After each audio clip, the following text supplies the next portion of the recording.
সবাইকে জয় যিশু।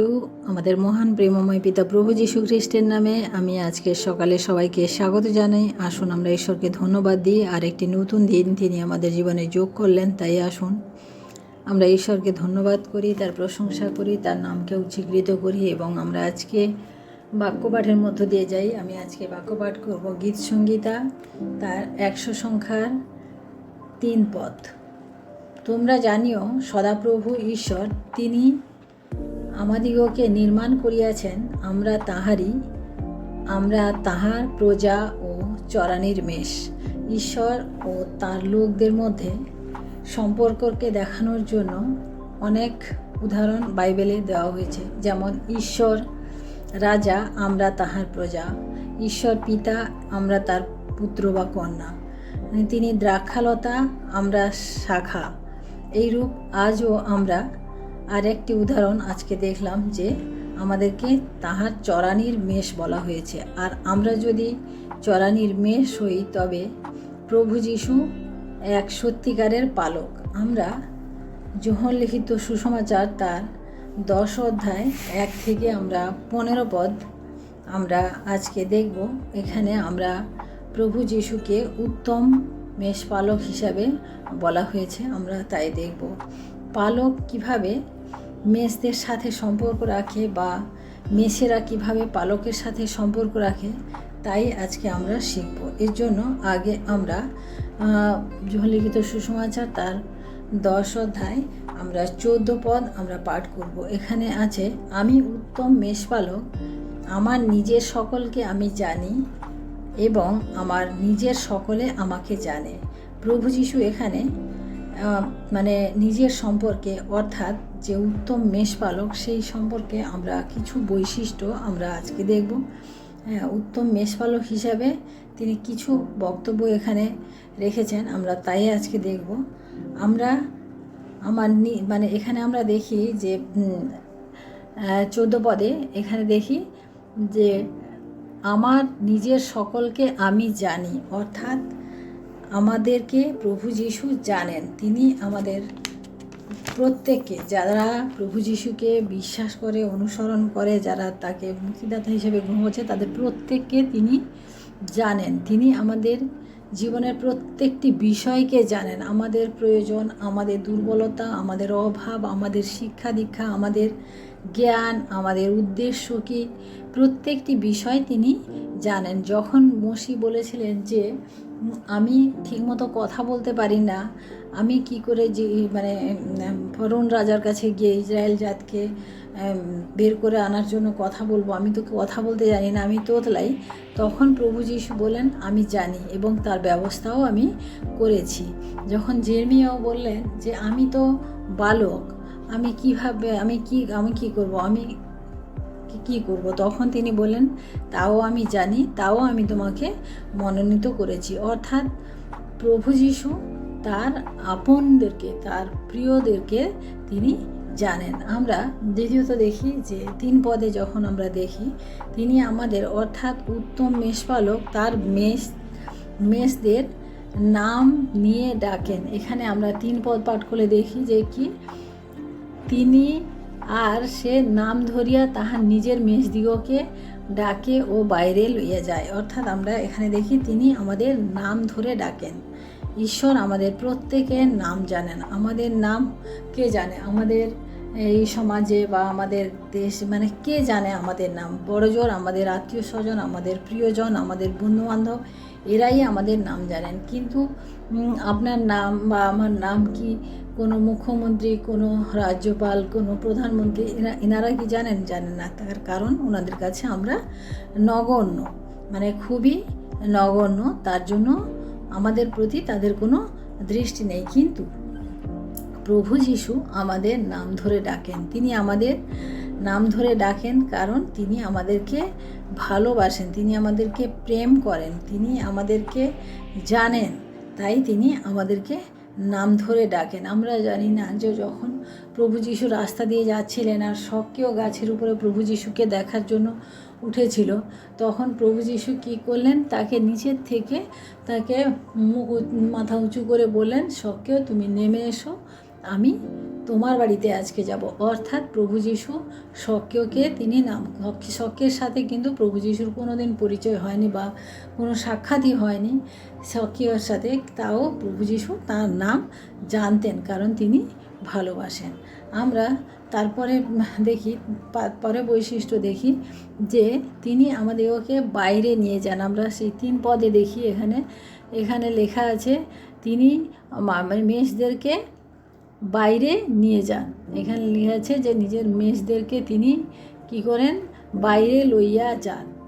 অর্থাৎ তিনি, আমরা কোনো না কোনো পরিস্থিতিতে, কোনো না কোনো বিষয়ে আমরা আবদ্ধ ছিলাম, আমরা পাপে বদ্ধ ছিলাম, আমরা এমন জায়গায় ছিলাম যে কোনো মুক্তির আস্বাদ আমরা পাইনি, কিন্তু প্রভু যীশু সেখান থেকে আমাদেরকে বের করে নিয়ে এসেছেন এবং আমাদেরকে একটা স্বাধীন মুক্ত জীবন তিনি দান করেছেন, আমাদেরকে অনন্ত জীবন তিনি প্রদান করেছেন।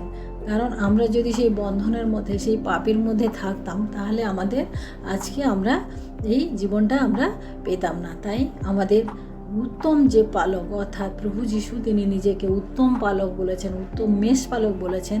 তিনি আমাদিওকে উদ্ধার করেন না, ও পাপ থেকে আমাদিওকে বাইরে বের করে নিয়ে এসেছেন। আমরা 4 পদে দেখি যে তিনি আগে আগে চলেন। অর্থাৎ এখানে আমরা 4 পদে যখন পাঠ করি, এখানে লেখা আছে যখন নিজের সকলগুলিকে বাহির করে আর তাহাদের অগ্রে অগ্রে গমন করে। অর্থাৎ প্রভু যীশু আমাদের আগে আগে চলেন। অনেকে আছেন যে রাস্তা আমাদেরকে দেখিয়ে দেন, মার্গ দেখিয়ে দেন, সেই মার্গে তোমরা চলো, কিন্তু প্রভু যীশু নিজে আগে আগে চলেন এবং আমাদিগকে সেই মার্গে তিনি নিয়ে চলেন। আমরা 5 নম্বর বৈশিষ্ট্য দেখি যে তিনি আমাদিগকে উদ্ধার করেন। আমরা 9 পদে যখন আমরা এখানে পাঠ করি, এখানে আমরা দেখি আমি দ্বার, আমাদিয়া যদি কেহ প্রবেশ করে সে পরিত্রাণ পাইবে এবং ভিতরে আসিবে ও বাইরে যাইবে ও চরানি পাইবে। অর্থাৎ আমরা দেখি এখানে তিনি কি বলছেন, পরিত্রাণ পাইবে, অর্থাৎ আমাদিগকে উদ্ধার। আমরা কোথা থেকে উদ্ধার পেয়েছি? আমরা আমাদের পুরানো জীবন থেকে, আমাদের পুরানো স্বভাব থেকে তিনি আমাদেরকে উদ্ধার করেছেন। অর্থাৎ প্রভু যিশু দিয়ে যে প্রবেশ করবে, যিনি প্রভু যিশুর পথে যে চলবে সে উদ্ধার পাবে। আমরা যোহন লিখিত সুসমাচার তার 3 অধ্যায় 16 পদে যখন দেখি যে কারণ ঈশ্বর জগৎকে এমন প্রেম করলেন যে আপনার একজাত পুত্রকে দান করলেন, যে কেহ তাহাতে বিশ্বাস করে সে বিনষ্ট না হয় কিন্তু অনন্ত জীবন পায়। অর্থাৎ প্রভু যীশু আমাদেরকে সেই অনন্ত জীবন দিয়েছেন। বাইবেল আমাদের শেখায় যে প্রভু যীশুর উপর যারা বিশ্বাস করে চলে তারা উদ্ধার পায়। আমরা 6 নম্বর বৈশিষ্ট্য দেখি যে চরানি পাইবে। অর্থাৎ এখানে লেখা আছে 9 পদেই লেখা আছে শেষের দিকে, বাইরে যাইবে ও চরানি পাইবে। চরানি অর্থাৎ হচ্ছে খাদ্য, যেখানে পশুরা যেখানে চরে বেড়ায় যে এলাকা, সেটা হচ্ছে চরানি বলে। অর্থাৎ সেখানে ভোজন করার মতো কিছু থাকে। অর্থাৎ এখানে বলা আছে যে প্রভু যীশু আমাদেরকে চরানিও দেবেন। অর্থাৎ যিনি আমাদের উদ্ধার করেন, আগে আগে চলেন, আমাদের সকলকে জানেন, তিনি আমাদের প্রয়োজন পূরণ করেন। যদি আমরা প্রভু যীশুর পিছনে চলতে গিয়ে অনেক সময় আমাদের মনে হয় কি আমরা অনেক কিছু ধনবান হওয়ার, অনেক বড় বড় কিছু হওয়ার আমরা স্বপ্ন দেখি, কিন্তু এটা ভুল। তিনি আমাদের জীবনযাপনের প্রয়োজন তিনি জানেন, আমাদের কি দরকার নয় সমস্ত কিছু তিনি জানেন। তাই তিনি আমাদের সেটা সমস্ত কিছু পূরণ করেন। বাক্য বলে প্রথমে তাহার রাজ্য ও ধার্মিকতার অন্বেষণ করো, বাকি সব তোমার পেছনে আসবে। অর্থাৎ আমরা বস্তুর পিছনে নয়, কিন্তু আমরা ধার্মিকতার পিছনে ছুটতে শিখব।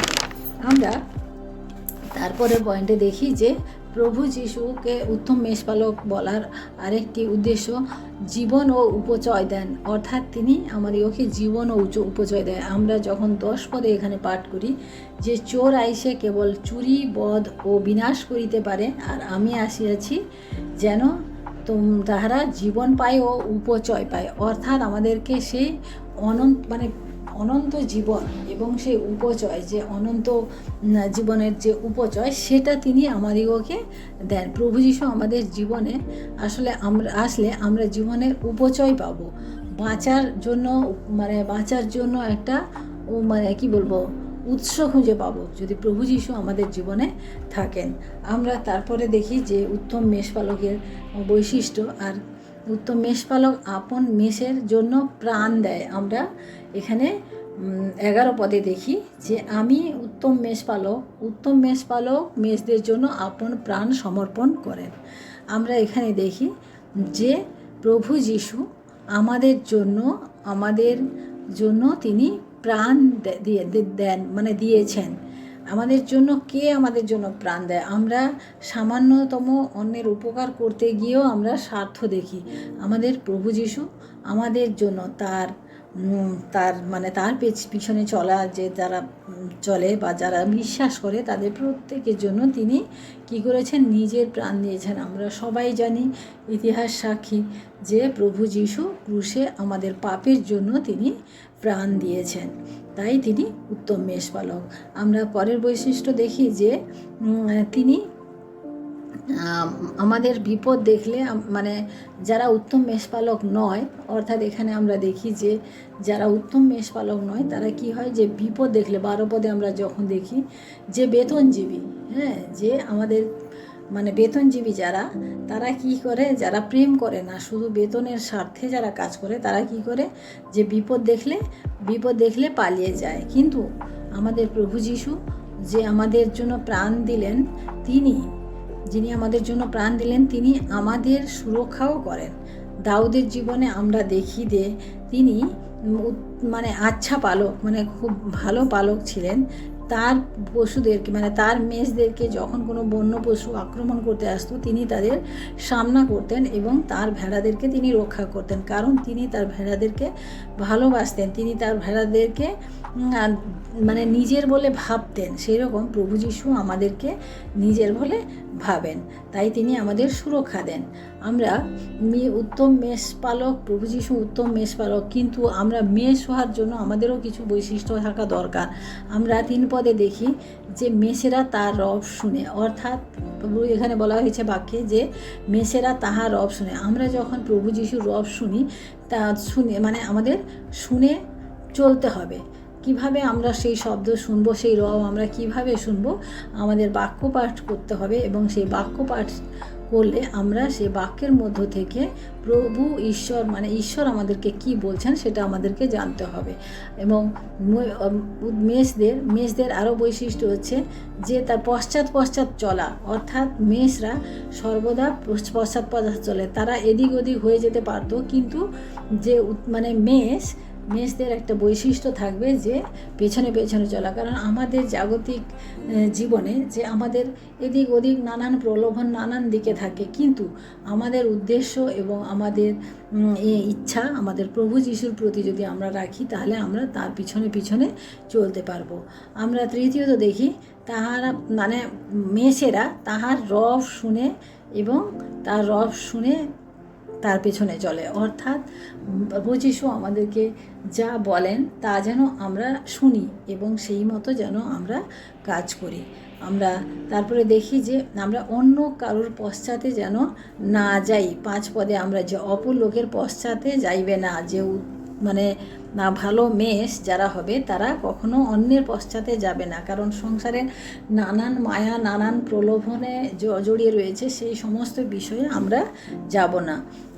আমরা নিজের সকলকে, অর্থাৎ 14 পদে আমরা এখানে দেখি যে প্রভু যীশু তার নিজের সকলকে জানেন এবং তার নিজের সকলে তাকে জানে, অর্থাৎ আমরা প্রভু যীশুকে যারা জানি বা যারা মুক্তিদাতা হিসেবে গ্রহণ করেছি, আমরা তার পশ্চাৎ চলার জন্য অঙ্গীকারবদ্ধ হই। মেষদের একটা বিশেষ বৈশিষ্ট্য আছে যে তারা খুব শান্ত স্বভাবের হয় এবং তারা সবসময় পালকের পেছন যাওয়ার চেষ্টা করে, কারণ তারা জানে যে তারা যদি এদিক ওদিক হয়ে যায় তারা অনেক নানান রকম সমস্যায় পড়বে এবং বিনষ্ট হয়ে যাবে, তাই তারা তার পশ্চাৎ চলে। সেই জন্য আমরাও যেন সেই উত্তম মেষ হতে পারি। প্রভু যীশু যেরকম আমাদের উত্তম মেষপালক, যেন আমরা উত্তম মেষ হতে পারি। তাই আসুন আজকে আমরা প্রার্থনা করি এবং শেষ করি। হালেলুয়া।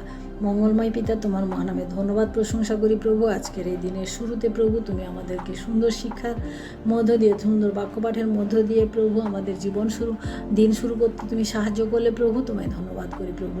প্রভু গো, তুমি আমাদের সারাটা দিন প্রভু তুমি উত্তম পালকের মতো আমাদের সাথে সাথে থেকো প্রভু, এবং আমরাও প্রভু সে উত্তম মেষদের মতো প্রভু তোমার ডাক শুনে, তোমার রব শুনে, তোমার পশ্চাৎ যেন ভ্রমণ করতে পারি প্রভু। তুমি আমাদের সাহায্য করো দয়াল যিশু বাবা। তোমার কাছে বিনতি প্রার্থনা করি, আজকের এই দিনের ভার তুমি নাও। আমার প্রত্যেক খ্রিস্টীয় ভাই বোনকে তুমি রক্ষা করো, আশীর্বাদ করো, প্রত্যেকের জীবনে তুমি কাজ করো। ধন্যবাদ, মহিমা, গৌরব, প্রশংসা তোমাকে দিই। ভুল ত্রুটি অপরাধ সকল ক্ষমা করো, এই বিনতি প্রার্থনা চাই আমাদের মুক্তিদাতা ত্রাণকর্তা প্রভু যীশু খ্রিস্ট তোমারই নামে, আমেন। সবাইকে জয় যিশু। সবাই ভালো থাকবেন, সুস্থ থাকবেন। আজকের দিনটি সবার শুভ হোক। জয় যিশু।